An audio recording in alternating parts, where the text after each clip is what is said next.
Hey, it's been a minute.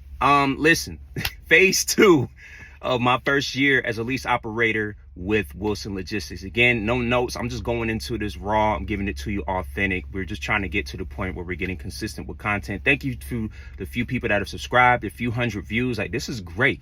But let's go ahead and get into it. So in the last video, I went into basically what the first 25,000 is with your trainer. Now I'm here at the Wilson terminal right now. I just dropped off my trainee for his upgrade, and I'm picking up another trainee. So for those of y'all, it's way down the line, but if you want to get down there and start training, they will make sure that there's always somebody in your truck. But anyway, let's get into it. So after you've got done with your first phase, which is driving 25,000 miles with the trainer, 95% of you are going to do another 30,000 miles. $30,000 would be nice. 30,000 miles with a co-driver, right? So you're basically working as a team driver with Wilson Logistics, right? The team rate is, I believe, 62 cents per mile. So you don't get 62 cents, the truck gets 62 cents. So each of you are making 31 cents on a mile. So what this means is that it's not quite the true team experience. Because you both are co-drivers, you're not getting as high paying of loads. You're not getting as many miles because you are still in the training phase. But what I like to go into situations thinking is that, you know, it's only up from here. So even though you're not making as much money as you could be, understand that you'll never make less money than that, especially if you decide to team, right? Now, again, I'm a lease operator, right? While you're doing your co-driver miles, you are a company driver. So it is slightly different, but I'm going to give it to you how I got it with you. So I got off the truck with my trainer. I immediately went solo for the first week or two. So a couple things with that, right? I wasn't quite where I needed to be. You know, I still needed some work with my backing. And then there's like a few things that were like first for me, coming off a training truck to my own truck. I wasn't expecting that, right? And it may be that way if there's nobody for you to team with. So by the time I got back, and keep in mind, you know, I came in December, I started driving in January. So late February, early March is when I was supposed to start my co-driver. So it may be that you're solo for a little bit. So the benefit of that is that, you know, you finally get some alone time, you know, after being stuck on a truck with a complete stranger for a few weeks. The downside, obviously, is that more or less you're not making as much money. Now you can definitely, because you're making 51 cents a mile as a solo driver. You know, that's a whole 20 cents per mile more than you would make as a team. But obviously team drivers make more because you can keep the truck rolling. You know, there's no need to stop for 10 hours every day. You know, once one person gets done driving, the other person gets in the seat, the truck, wash, rinse, repeat. You get what I'm saying? So that's the benefit there. So just be prepared that that may be a possibility. Now for you experienced drivers, they may, as far as I know, go ahead and put you in a truck. Now don't take my word for that. I don't want to get nobody in trouble, but that's what I believe for the 5% of you that are like, you know, veterans in this, and you're really just coming here because you got to do the orientation and stuff. You may be in a situation where they may just put you in your own truck, but again, don't take my word for that. You do your 30,000 miles. So what was this like? So the person that I drove with, I don't think he would mind me saying this, but I don't think that he had the best training. So I did have to, like, even as a newer driver, kind of explain a lot of things to him, you know, as far as like how to do your logs, how to do your paperwork and everything like that. So also be prepared for that. You know, you are co-drivers. In my situation though, because I had the truck and there's somebody coming on, like I kind of assumed the role of like the lead driver, I guess, in a sense. Not to say that, you know, I'm out bossing somebody around or something like that, but only to say that, you know, like I kind of felt like, okay, it's kind of my truck. And, you know, I kept the truck after he kept the truck because I got my lease and everything. But we didn't have to like do too much switching around and everything. And honestly, like, again, I've been hella lucky with Wilson. My trainers, my trainees have all been really agreeable people. You know what I mean? One second. Hey, how's it going? Oh, wrong truck. I'm sorry. Oh, you good, brother? Where the hell did that truck go? That stuff happens. I'm here at the terminal. But anyway, I've had really nice people, really easy to get along with people, and it's not the case with everybody. You know what I mean? I've heard stories of people getting kicked off trucks, getting in fights, getting left on the side of the road. I think my co-driver actually told me a story where his trainer just left him. Like, they got into it and he was just like, yo, you know, he called dispatch. Anyway, we don't need to get into the drama. I'm here to try to help y'all, right?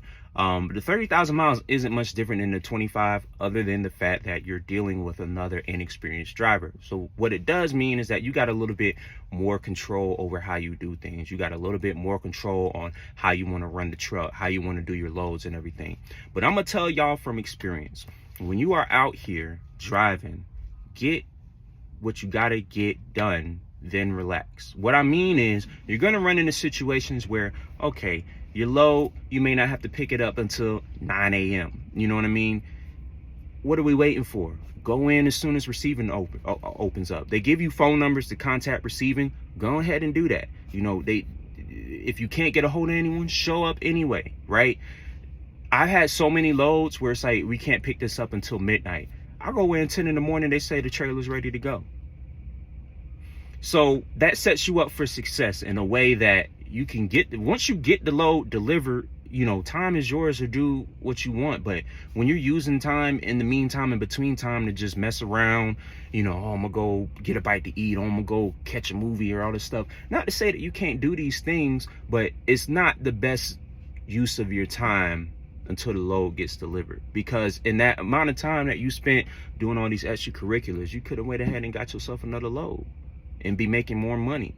You know what I mean? I've definitely had weeks where if I hadn't been on top of the ball getting these loads as quick as I can, I might have missed on that one extra load that made me an extra $600-700. You know what I mean? Like, that could have changed the whole trajectory for the week. And it's a difference between me having a average week and me having an above average week. So again, you can't make money in a sleeper berth. You can't make money if them wheels ain't turning. So just get to it. That's my only advice. Not my only advice, but my major advice to anybody out there, solo, company, anything. Just get to the money. That's it. That's it. Don't waste more time than you need to waste. Go out there and get the money. That's what we all are out here for anyway.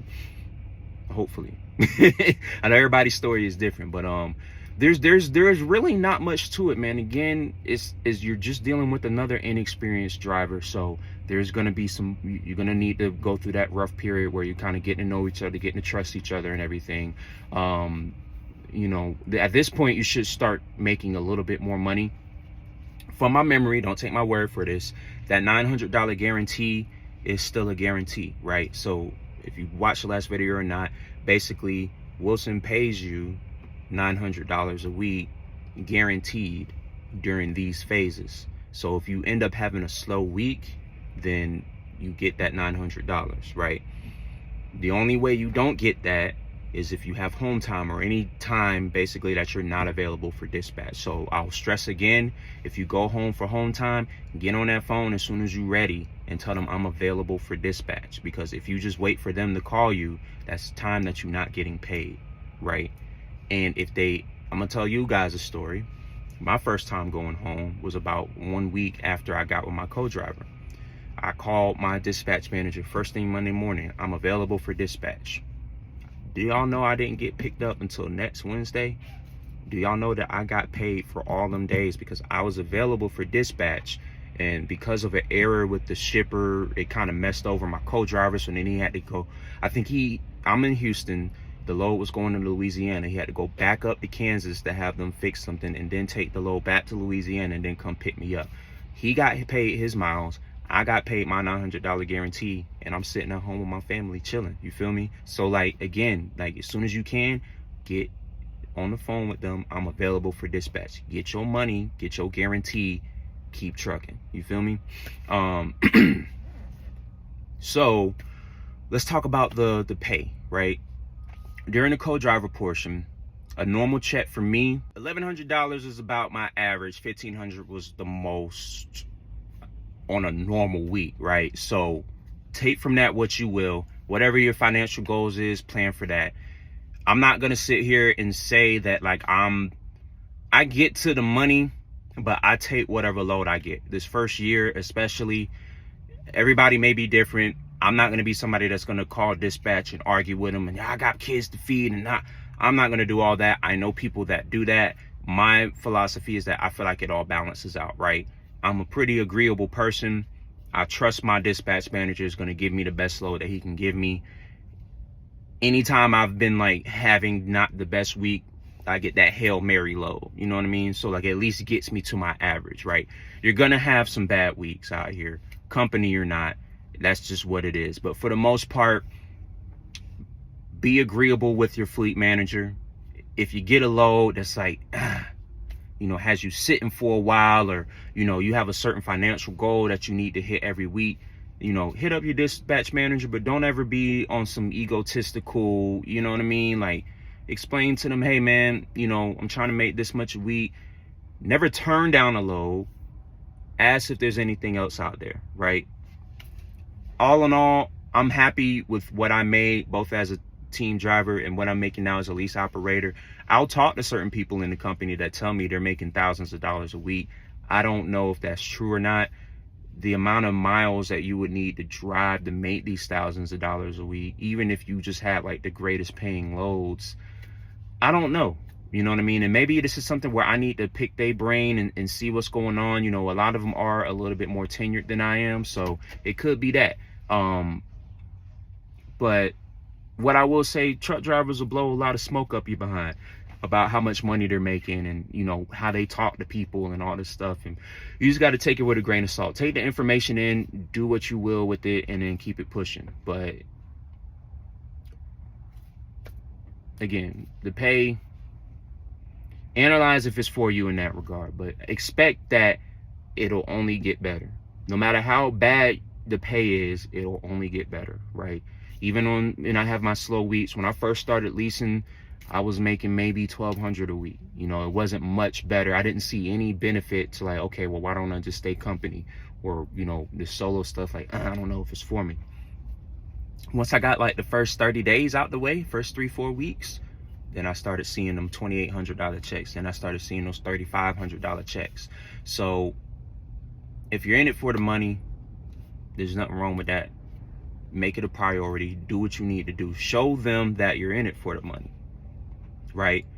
And make sure your co-driver's on the same page. Again, like me and my co-drivers, anybody I've had on my truck, we pretty much on the same page. Okay, we're going to get up at this time. We're going to go early. Let's go see if we can check in early. You understand what I'm saying? Let's go see if we can stay overnight. Overnight parking is going to help you out so much with a lot of the shippers and receivers. Overnight parking is, a lot of the shippers and receivers have designated areas. So say you have a load that picks up 8 in the morning, you get there 11 at night, you can chill out. Now, everybody's situation is different, right? My recommendation, always have food on the truck. You feel me? Always use the restroom before you get somewhere, especially if you're going to take a minute.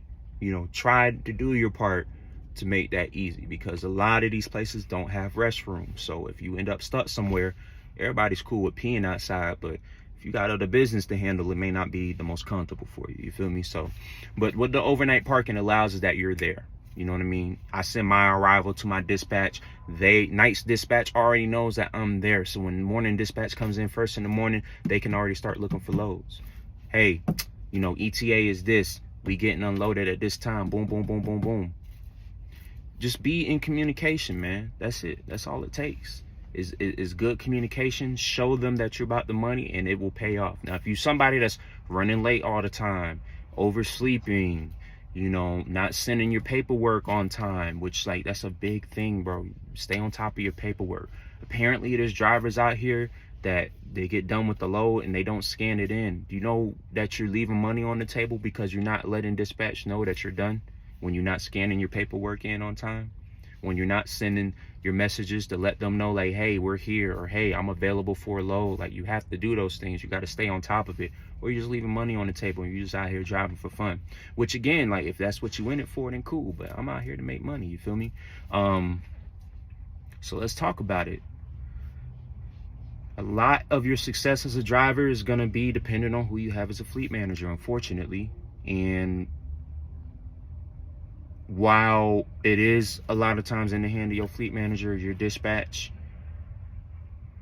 don't be such in a rush to get rid of something, because the grass may not be greener on the other side, right? And then now you're seen as problematic because you can't get along with anybody. Like, you know, I lucked up in getting somebody that has experience both as a driver for many years and as a dispatch manager for many years, which is why I trust that, you know, he's going to look out for his drivers and make sure that we're making money and make sure that we're happy, we're getting the home time that we need. But you may not have that with your fleet manager, unfortunately. My co-driver didn't have the best fleet manager, and it was evident, you know, whenever his fleet manager would step in for mine, them weeks didn't look the greatest, you know. So and do your part to make sure that you maintain a good, healthy relationship with anybody you work with, even other drivers and stuff. You know, I've met a lot of people out here that have had to save, whether they run out of hours, they get locked out their truck. Just be a good person. You know what I mean? If you out here thinking that you own everything, like I think it just shows, bro. The drivers that have always the most complaints about not making money and like being upset with the job, like, they just exude negativity. You know, they're the ones always blowing the horn, driving through parking lots 20 miles an hour.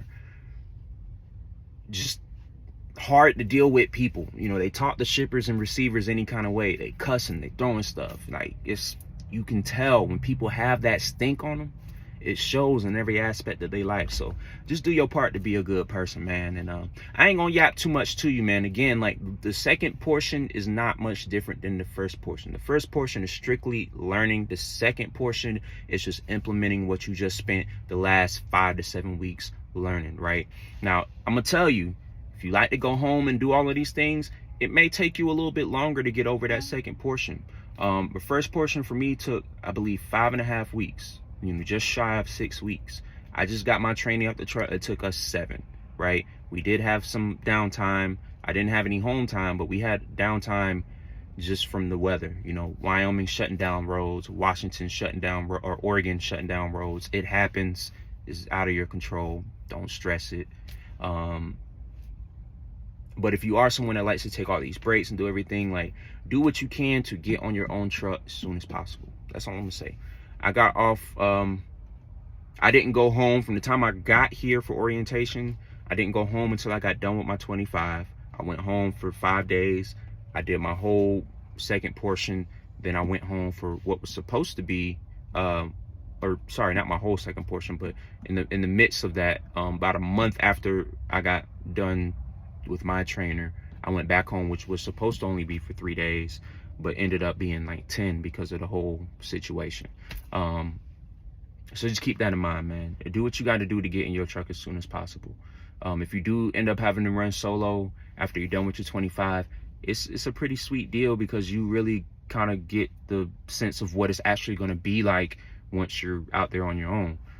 Now for me, my first load went by myself. It just went crazy because it was just a lot of things I never dealt with. You know, one, I'm picking up a trailer from another driver, and I didn't get the bill of lading, your bills that lets the people know, like, what is on your truck, you know, what's going on with it. I didn't get that, so I had to have dispatch email that. Secondly, I was having really bad allergy. I took some allergy medicine, laid down for a nap for what was supposed to be an hour and a half, and boy, I overslept like crazy. 4 hours later, I woke up like, what?